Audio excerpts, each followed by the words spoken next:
Georges Mercier, analyste et doctorant en sciences politiques. Elsie Lefebvre se porte candidate, une collègue de LCN, participante à la joute. Est-ce que c'est une candidature vedette, selon toi? Bien, écoute, si on écoutait les discours de certains péquistes, c'est une nouvelle qui arrivait comme la cerise sur le Sunday. Essentiellement, ça prouvait que le Parti québécois a le vent dans les voiles. Bon, c'est une femme. On sait qu'en général, les femmes votent un peu moins pour le PQ. On pourrait aller chercher certaines électrices. C'est aussi une ex. Et en tant qu'ex, dit-on, si elle revient en politique, c'est que vraiment, il y a de l'espoir pour le Parti québécois. Donc, ce qu'on entendait beaucoup aujourd'hui, chez les militants péquistes au moins, ou chez les commentateurs plus proches du Parti québécois, c'est une bonne chose. Ça nous montre que le Parti québécois confirme sa trajectoire ascendante et cimente, solidifie sa posture comme favori d'un gouvernement au moins minoritaire, peut-être majoritaire aux prochaines élections. Mais justement, c'est à ça que je voulais en venir, Francis. Quand on parle à des militants péquistes, je parle à beaucoup de militants péquistes, j'ai beaucoup d'amis péquistes, souvent, ils vont nous présenter l'élection de 2026 un peu comme l'élection de 1976. Où vraiment, là, ça fait depuis le début des années 2000 que le PQ, à part l'intermède marois, n'a pas été au pouvoir. Là, un nouveau jour va se lever. Demain nous appartient. Je pense qu'ils recommencent à écouter cette chanson-là en boucle. Et ça crée un drôle de paradoxe. Parce que vous avez des militants politiques qui pensent vraiment qu'on est au bord d'un grand temps nouveau. C'est un changement quasiment révolutionnaire.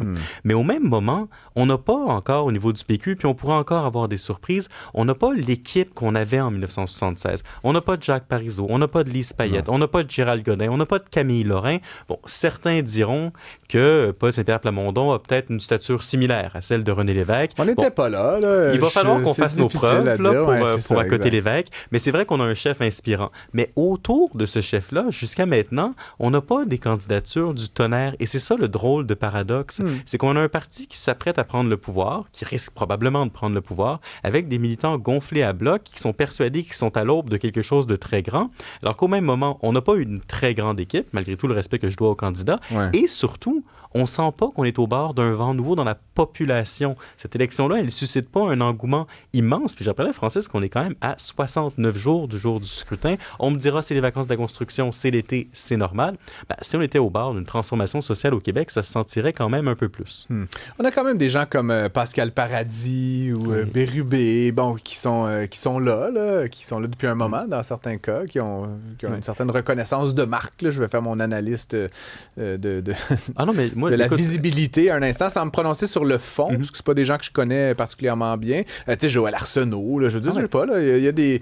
Je sais pas, comme n'ayant pas eu 30 ans en 1976, je peux pas dire quel était le feeling, mais je me dis ces gens-là qu'on idéalise maintenant avec le recul de l'histoire, c'était des gamins de 35 ans, 40 ans. Mais avaient déjà fait quand même de grandes choses avant d'arriver. Jacques Parizeau s'était illustré quand même. Bon, il y avait des choses comme ça. Après, moi, je ne remets pas en question la compétence des candidats péquistes. Ça, c'est pas la question. Je pense que le PQ a reçu, je pense que c'était plus de 1000 candidatures. Ça se bousculait au portillon dans plusieurs circonscriptions. Après, il y a des circonscriptions qui sont facilement gagnables pour le PQ, qui ont investi des gens qui sont un peu surprenants parce qu'on se serait attendu à des candidatures ministrables, par exemple. Bon, je passe là-dessus.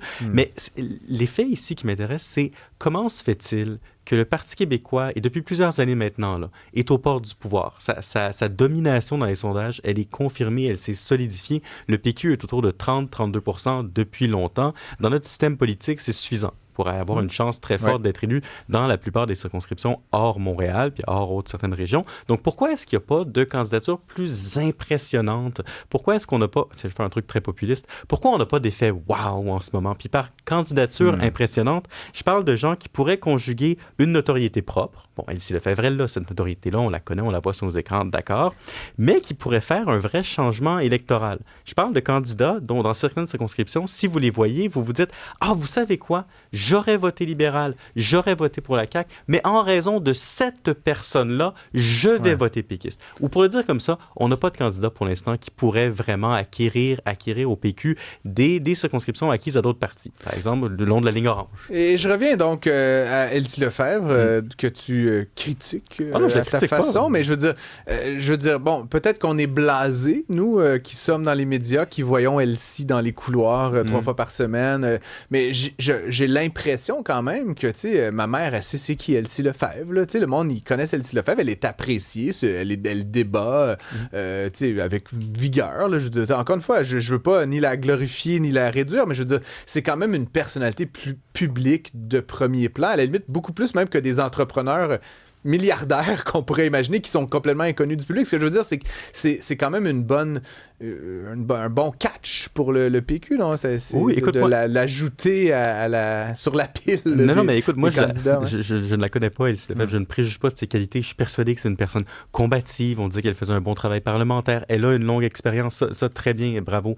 Mais au final, ce n'est pas quelqu'un qui a à son actif des réalisations qui transcendent sa carrière pour l'instant. Bon, est-ce que c'est trop exigeant, même? Est-ce que je demande de candidats? Peut-être. Mais un autre paradoxe, on s'apprête quand même, au Québec, à élire un parti qui, là, sous la gouverne de PSPP, est ouvertement souverainiste. Ouais. Bon, peut-être qu'on va tempérer ce discours-là lors de la campagne électorale parce qu'on sait que c'est pas gagnant dans les urnes. Peut-être, mais au final, le chef du Parti québécois est très clair sur le fait qu'il veut tenir un référendum. Donc, c'est pas une élection insignifiante, celle qui s'en vient. C'est peut-être une des élections les plus significatives des 2 dernières décennies, parce que là, l'option souverainiste, il y a quand même mettre un pays au monde, ce qui n'est pas rien, me semble, elle est de nouveau à l'avant-plan. Et dans ce contexte-là, on aimerait voir plus de réactions, plus de soutien populaire, plus d'engouement. J'aimerais la sentir, moi. J'aimerais pouvoir vivre ce que mes grands-parents ont vécu en 1976 lorsqu'ils me disent, bons libéraux qu'ils sont, on a voté une seule fois pour le Parti québécois, c'était René Lévesque. Et c'est étonnant ce que tu dis, parce que je partage ta lecture d'une certaine morosité qui est, liée à plusieurs facteurs, là. Puis je pense pas que le PQ n'emporte même une once de responsabilité. Évidemment, 8 ans de la CAQ nous ont rendu un peu cyniques à bien des égards. Il y a quand même Trump là, qui participe à un désenchantement du monde quasiment, là, mais de bien des affaires. Tu sais, le réchauffement climatique, les feux, tu mets tout ce que tu veux dans la besace, mais il y a quand même ce climat qui est un peu morose au Québec.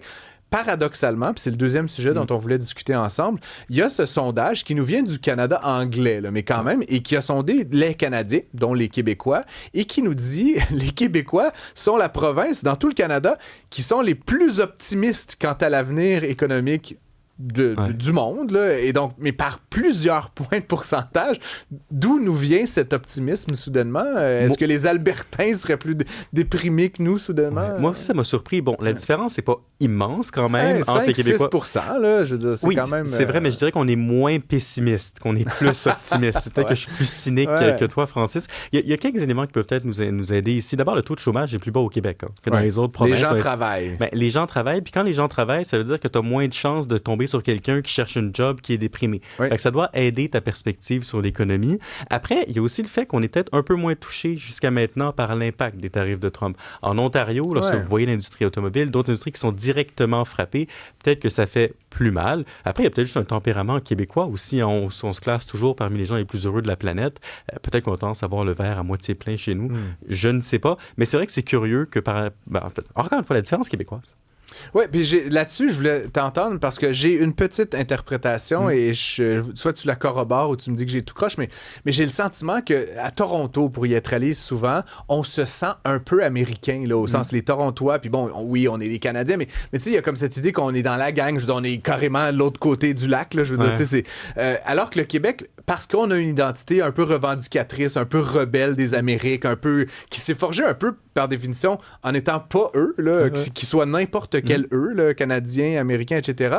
C'est comme si le discours de Donald Trump, qui soit 51e État, gouverneur, blablabla, ça faisait juste confirmer notre rara genre rebelle, alors que pour les anglo-saxons canadiens, c'est beaucoup plus une traîtrise. Là. Mais ça, c'est intéressant. C'est fratricide. Là, alors que nous, on n'a jamais été des frères. En tout cas, je fais le trait très large. Là, on peut le dire différemment. On peut dire le Québec par rapport aux États-Unis, on était dans un mariage de raison. On savait qu'il n'y avait pas immensément d'amour, mais le divorce est plus facile à vivre que les Canadiens anglais qui se sont imaginés longtemps qu'il y avait un amour réel entre eux. Donc peut-être que leur peine d'amour est plus grande.